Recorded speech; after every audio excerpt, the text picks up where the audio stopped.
Price lord brothers and sisters. கர்த்தர் ஸ்தோத்திரம். இன்றைய நாளின் இந்த வார்த்தை உங்களோடு பகிர்ந்து கொள்வதற்காக நான் மகிழ்ச்சி அடைகிறேன். இதன் மூலம் தேவநாமம் மகிமைப்படுவதாக. தேவன் நமக்கு தந்திருக்கும் இன்றைய நாளின் தேவ வார்த்தை ஏசாயா புஸ்தகம் 30வது அதிகாரம் 19வது வசனம். சீயோனை சேர்ந்த ஜனங்கள் எருசலேமில் வாசமாய் இருப்பார்கள். இனி நீ அழுது கொண்டிராய், உன் கூப்பிடுதலின் சத்தத்துக்கு அவர் உருக்கமாய் இறங்கி அதை கேட்ட உடனே உனக்கு மறு உத்தரவு அருள் செய்வார். அன்பு தேவ பிள்ளை, இந்த நாட்களில் தேவன் எனக்கு நான் என்னதான் ஜெபிச்சு பார்க்குறேன், எப்படியெல்லாமோ கூப்பிட்டு பார்க்குறேன், ஆனால் ஆண்டவர் செவி சாய்க்கவே இல்லை. என் வாழ்க்கையில் ஒரு அற்புதத்தையும் செய்யலை. நான் அழுது தான் இருக்கேன். என் வாழ்க்கை ஃபுல்லாக நான் பார்க்கும்போது வெளிப்பார்வைக்கு சந்தோஷமாக இருக்கிறேன், ஆனால் உள்ள மறைஞ்சு பார்த்தா தனிமையாக இருக்கும்போது நான் அழுதுகிட்டே இருக்கிறேன், கண்ணீரோடு இருக்கிறேன். என் கண்ணீர் தான் எனக்கு உணவாயிட்டுன்னு பைபிளில் தாவீது சொன்னது போல என் வாழ்க்கையில நான் தூங்கும்போது என் தலைவாணியை கண்ணீரால நினைச்சிட்டே இருக்கிறேன். அப்படி இருக்கிறீங்களா? ஒருவேளை நீங்க குளிக்கும் போது உங்க வாழ்க்கையில நடக்கூடிய சம்பவத்தை நினைச்சிட்டு நீங்க குளிக்கும் போது கூட கண்ணீரோடு அலறி அந்த சத்தத்தை வெளியே தெரியக்கூடாதுங்கிறதுக்கு கண்ணீரோடு குளிச்சுட்டு இருக்கீங்களா? தேவப்பிள்ளை, நீங்க எப்பேற்பட்ட சூழ்நிலையில இருந்தாலும், இந்த உலக உறவுகள் உங்களை எப்படிதான் வேதனைப்படுத்தி இருந்தாலும், ஆண்டவர் வாக்கு விடுகிற வசனத்தை பாருங்க. ஹல்லேலூயா. ஆண்டவர் என்ன சொல்றாரு? நீ அழுது கொண்டிராய், உன் கூப்பிடுதலின் சத்தத்திற்கு அவர் உருக்கமாய் இறங்கி அதை கேட்ட உடனே உனக்கு மறு உத்தரவு அருளுகிறார். தேவப்பிள்ளை, பைபிள் என்ன சொல்லுங்க? ஆபத்தில் என்னை நோக்கி கூப்பிடு. ஹல்லேலூயா. நீங்க ஆண்டவரை நோக்கி கூப்பிடுகிற பிள்ளைகளா இருந்தா கண்டிப்பா 100க்கு 100 உங்களுக்கு விடுதலை உண்டு, சமாதானம் உண்டு, சந்தோஷம் உண்டு, மேன்மை உண்டு, உயர்வு உண்டு, ஆசீர்வாதம் உண்டு, எல்லா பிளஸிங்கும் உண்டு. ஆனா நீங்க கூப்பிடுற விதங்களை நீங்க யோசிச்சுக்கணும். ஹல்லேலூயா.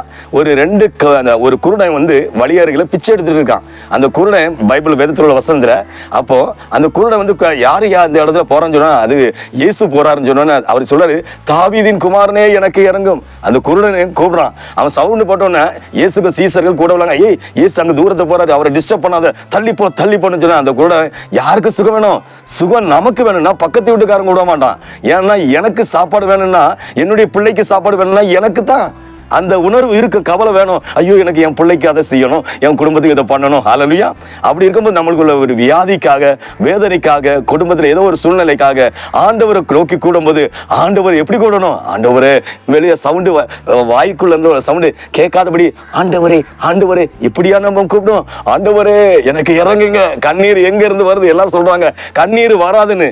நமக்கு 2 பிள்ளைங்க இருக்கு, இல்ல ஒரு பிள்ளைங்க இருக்கு. அந்த பிள்ளைகள் மரண தருவாயில இருக்கு, இனி காப்பாற்ற முடியாதுன்னு ஒரு சூழ்நிலை இருக்கு. அப்போ நம்ம எப்படி கடவுளை கூப்பிடுவோம்? அது ஒரு பேரளவுல கூப்பிடுவோம், ஏதோ அவர் அங்கே இருக்கட்டும்னு கூப்பிடுவோம். ஆனா நமக்குன்னு ஒரு ஆபத்து வரும்போது, நம்ம அம்மாவுக்கு, அப்பாவுக்கு, தம்பிக்கு, தங்கச்சிக்கு, நம்ம மனைவிக்கு, நம்ம புருஷனுக்கு, நம்ம குடும்பத்துக்கு அப்படி ஒரு இது ஆபத்து வரும்போது, நமக்கு அப்படி ஒரு பிரச்சனை வரும்போது, நம்ம ஆண்டவரை தேடுதல்ங்கிற அநேக இடத்துல போய் தேடலாம் போக மாட்டோம். இருந்த இடத்துல கண்ணீரோட முழங்கால் குத்தி ஜெபிப்போம். ஆண்டவர் நம்ம ஜெபத்தை கேட்பாரு. ஏன்னா அவருக்கு நமக்கு தாயும் தகப்பனுமா இருக்கிறது. ஒரு அம்மா அப்பாட்ட நீங்க அந்த கேட்கறது எப்படி கேட்பீங்க? ஏதாச்சும் முடியாத காரியத்தை செய்யலாட்டி என்ன செய்வீங்க? அப்பாங்கிறது இயேசு என்ன செய்யறாங்க? ஏசப்பான்னு எல்லாரும் ஏன் கூப்பிடுறாங்க? நம்ம இந்த உலக வாழ்க்கையில அப்பா அம்மா முதல் உரிமை நம்ம கடவுளுக்கு தான். அவரை இந்த உலகத்துல எல்லா உறவுகளும் கடந்து போவோம். அம்மா போயிருவாங்க, அப்பா போயிருவாங்க, நம்மளும் போயிருவோம். நம்ம பிள்ளைங்களுக்கும் ஏசப்பாட்ட கேளு, உன் வாழ்க்கையில எல்லாமே நல்லா நடக்கும். அவங்க கற்றுக் கொடுத்துட்டு தான் போனோம். ஏன்னா நமக்கு நன்மை செய்கிற ஆண்டவர் அவங்களுக்கு செய்ய மாட்டாரா? ஹல்லேலூயா. தேவப்பிள்ளை, எதுக்கும் கவலைப்படாதீங்க. எவ்வளவு பேர் சூழ்நிலைகளாக, பிரச்சனைகளாக, போராட்டங்களாக எதுவாக இருந்தாலும் ஆண்டவரை நோக்கி கூப்பிடும் போது அவர் வாக்கு கொடுக்கிறது பாருங்க. அதுல இனி நீ அழுது கொண்டுராய், உன் கூப்பிடுதலின் சத்தத்திற்கு அவர் உருக்கமாய் இறங்கி அதை கேட்ட உடனே உனக்கு மறு உத்தரவு செய்வார். நீங்க தூரத்துல உங்க கை காலில் அடிபட்டுட்டு ஸ்கூல்ல இருந்து போயிட்டு வாரீங்க, காலேஜ்ல இருந்து போயிட்டு வாரீங்க, வேலைக்கு போயிட்டு வாருங்க. வீட்டுல அம்மா அப்பா வயசானவங்க இருந்தாலும் சரி, இளம் தாய் தகப்பனா இருந்தாலும் அவங்க என்ன செய்வாங்க? பிள்ளைக்கு வந்தோன்னா, ஐயோ பிள்ளைக்கு காலில் அடிபட்டுட்டு, நம்ம என்ன செய்வோம்? எம்மா எனக்கு காலில் அடிபட்டுட்டு, மெதுவா கூடுவோமா? அம்மா காலில் அடிக்கிறா சொல்லுவோம், எம்மா காலில் அடிபட்டுட்டு, அப்பா காலில் அடிபட்டுட்டு. ஏன்னா நம்ம சப்தம் பயங்கரமா இருக்கு, வலி கூடுதல். அதனால உங்க வலி உங்களுக்கு நல்லாவே தெரியும். அந்த வலிக்கு என்ன செய்யணும்? மருந்து. ஜீசஸ்ல என்ன செய்யணும்? அந்த வலிக்கு மருந்தாட்டு, ஏசப்பா எனக்கு ஒரு விடுதலை கொடுங்க. என் வாழ்க்கையில இவ்வளவு பிரச்சனை, இவ்வளவு போராட்டம் இருக்கு, நெருக்கம் இருக்கு, பாடுகள் இருக்கு, உபத்திரவங்கள் இருக்கு, ஆசீர்வாதம் இல்ல, சந்தோஷம் இல்ல, மகிழ்ச்சி இல்ல, துக்கமா இருக்கு, எப்போ என் வாழ்க்கையில் எது நடக்க போகுதுன்னு எனக்கு தெரியல. அப்படி நீங்க ஆண்டவர்கிட்ட அலறி ஜெபிக்கும் போது ஆண்டவர் என்ன செய்கிறாரு? சுகம் கொடுக்கிறாரு. ஹல்லேலூயா. விடுதலை கொடுக்கிறாரு. இழந்து போன பணத்தையும் பலத்தையும் அவரால் தான் திருப்பி கொடுக்க முடியும். இழந்தது இந்த உலக உறவுகள் எல்லாம் ஒரு விதம் தான் சரி பண்ண முடியும், மீதி எல்லாம் பண்ண முடியாது. ஹல்லேலூயா.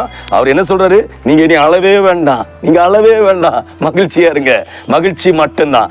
தேவப்பிள்ளை எதை குறித்து கலங்காதீங்க. உங்க அழுகை எல்லாமே நீக்குகிற ஆண்டவர். இந்த நாட்கள் பாருங்க, நீங்க நீ அழவே கூடாது. யார் சொல்றாரு? நான் இல்லை சொல்லல, ஆண்டவர் சொல்றாரு. நீங்க அழாதீங்க, எந்த சூழ்நிலை நினைச்சு அழாதீங்க. ஏன்னா உங்க வாழ்க்கையில எது நடந்தாலும் கடவுளுக்கு தெரியாம நம்ம சரீரத்துல எந்த மனுஷனும் யாரும் தொட முடியாது. உங்களை கண்ணின் கருவிலையை போல பாதுகாக்கிற ஆண்டவர் ஜீவனோடு இப்போதும் உங்க பக்கத்துலயே இருக்கிறாரு, நம்மளோட பேசிட்டு தான் இருக்கிறாரு. அந்த உணர்வு பூர்வமாக நீங்க ஜெபிக்கும் போது ஆண்டவர் உங்களை ஆசீர்வதிக்க வல்லவரா இருக்காரு. அந்த வாக்குத்தத்தை அடிக்கடி தொடர்ந்து ஜெபி, அதை பிடிச்சுக்கிடுங்க. நீ அழுது கொண்டு வராய், உன் கூப்பிடுதலின் சத்தத்திற்கு அவர் உருக்கமாய் இறங்கி அதை கேட்ட உடனே மறு உத்தரவு அருள் செய்கிறார். அவர்கிட்ட நீங்க சமூகத்தை கேட்ட உடனே மறு உத்தரவு வந்துருச்சு. ஹல்லேலூயா. எதற்கு? அதனால எந்த காரியத்தை குறித்து அதிகமாக சிந்திக்காதீங்க. சிந்திச்சு மனநிலை பாதிக்கப்பட்டவர்களாக மாறிடுறாங்க.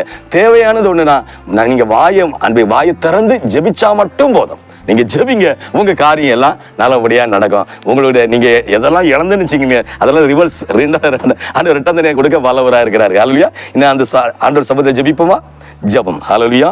பரிசுத்த தகப்பனே, எங்கள் தாயும் தகப்பனுமானவரே, சதா காலம் உயிரோடு இருக்கிற ஆண்டவரே, நீ அழுது கொண்டு வராய், உன் கூப்பிடுதலின் சத்தத்திற்கு அவர் உருக்கமாய் இறங்கி அதை கேட்டவுடன் மறு உத்தரவு அருள்வான்னு சொன்ன வாக்குத்தத்த வசன்படி இந்த செய்தியை பார்த்து கேட்டு கொண்டிருக்கிற ஒவ்வொரு தேவ பிள்ளைகள் வாழ்க்கையிலும் ஆண்டவரே, என்னென்ன துக்கத்தோடு, வேதனையோடு, கண்ணீரோடு, பாரத்தோடு, நிந்தனையோடு, நெருக்கங்களோடு, உபத்திரவங்களோடு, போராட்டத்தோடு, தேவை மிகுதியினால் ஆண்டவரே கண்ணீரோடு இருக்கிறாங்களோ அந்த பிள்ளைகளுக்கு ஜபத்தை எல்லாம் கேட்டு அங்கீகரிப்பீராக ராஜா.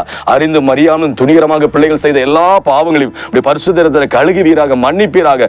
செய்த பாவங்களை திருப்பி செய்யாதபடி உணர்வடைய இருதயத்தை கொடுப்பீராகப்பா. அன்று பிள்ளைகளை இழந்த எல்லாவற்றையும் திருப்பி கொடுத்து ஆசீர்வதிப்பீராக, மேன்மைப்படுத்துவீராக, உயர்த்துவீராக என்று மீட்பர் இயேசுவின் நாமத்தில் ஜெபிக்கிறேன் ஜீவனுள்ள பிதாவே. ஆமென், ஆமென், ஆமென். ஹல்லேலூயா, ஹல்லேலூயா.